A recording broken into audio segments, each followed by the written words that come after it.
first of all, before I start any of my reading and my things, I always go to my outline first, and I check and make sure what I'm doing and what I'm looking for, that it's fresh in my mind as I go to read, so that what I'm looking for, I'm not getting distracted by any other information, that it's fresh in my mind. So I'm going through, I'm seeing my major areas, what my questions are, and I always keep my outline either pulled up on the computer or wherever I'm at on it, or to the side as I'm writing, so that I have it all there with me. Then I get my sources out. And the worst thing I've seen happen in a college or high school is they get an article or they get their textbook, science, history, whatever, and then as they're reading, they're highlighting everything in it. And I'm like, that does no good. They said it's for studying later. I said you might as well just reread it at this point. So the point that you need to do as you study and as you're looking for information and highlighting, annotating, is specifics, details, big words, big ideas, and then writing out to the side information.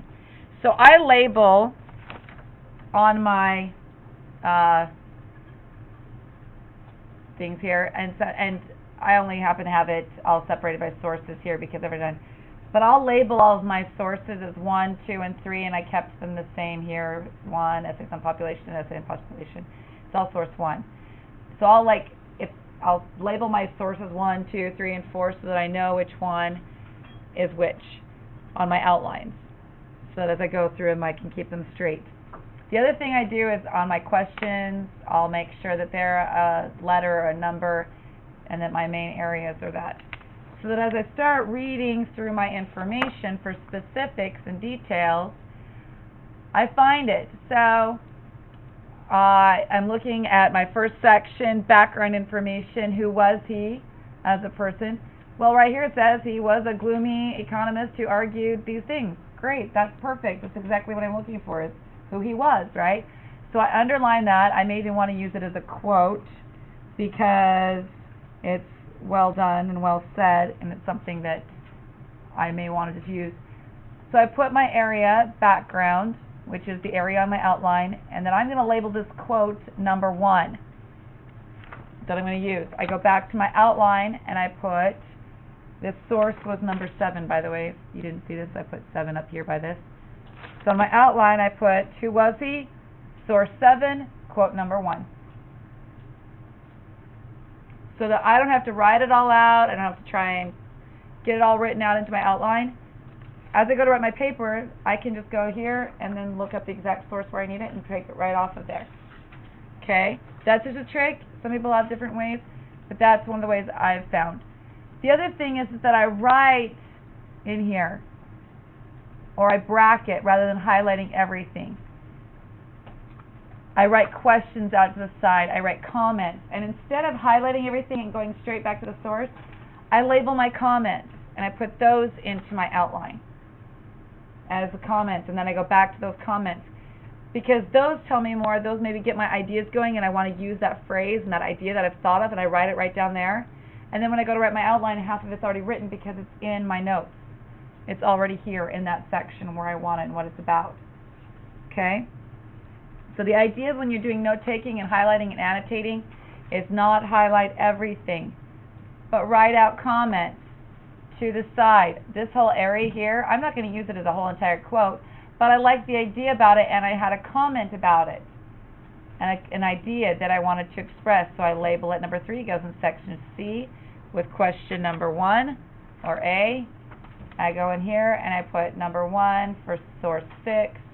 Methods revisited. I had 2 methods revisited, so they were interesting to keep track of. But that's what I go through as I do this.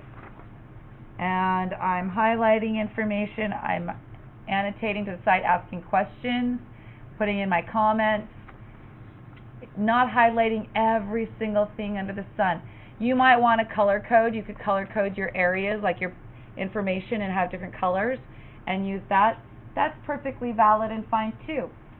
It works for me. However works for you. I am a messy writer. I will tell you that now. I'm completely disorganized when I'm writing. I have stacks of paper. I sit in the couch and I have papers everywhere around me. But that works for my brain. some people have to be very neat and organized about things. But this helps me keep it organized, and then I can go, here's number 1's over here, my pile, I know my pile. Like, it's like my desk, I know where everything is, even though it's like, it looks like disorganized. I know where it is. And I sit with our pile, and I go, number 5 is over here, number this, and as I'm writing, everything's there, and I've got my outline that has my numbers system that I've got going on, and I can go around and I can get my paper put together. That's a system that works for me and is organized to me.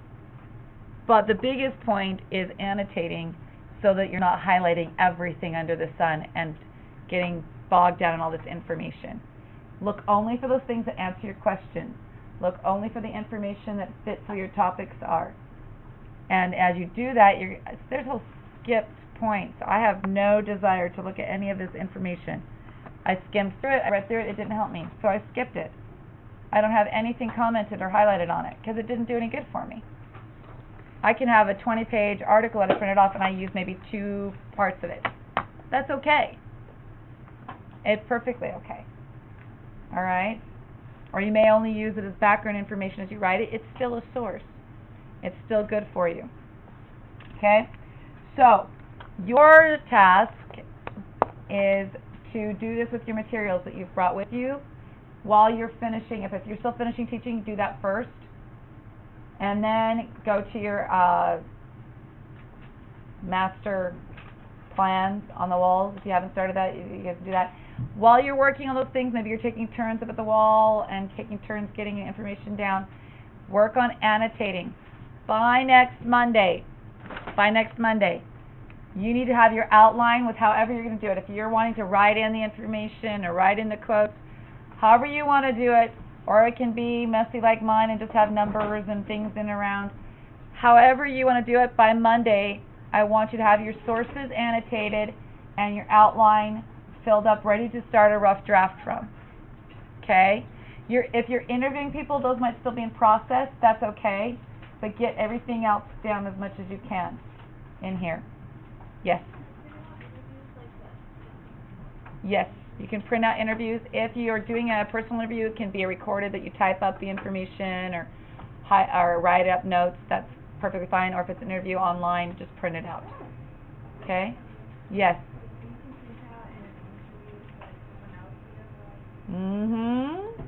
Yes, you may. Other questions? Yes, Benit. Is it possible to interview someone who's taking who's in college right now, taking a master's degree? Ask them the same questions. Some of your essential questions might be answered by them. Okay. Yeah, they're in the middle of it right now. That'd be good.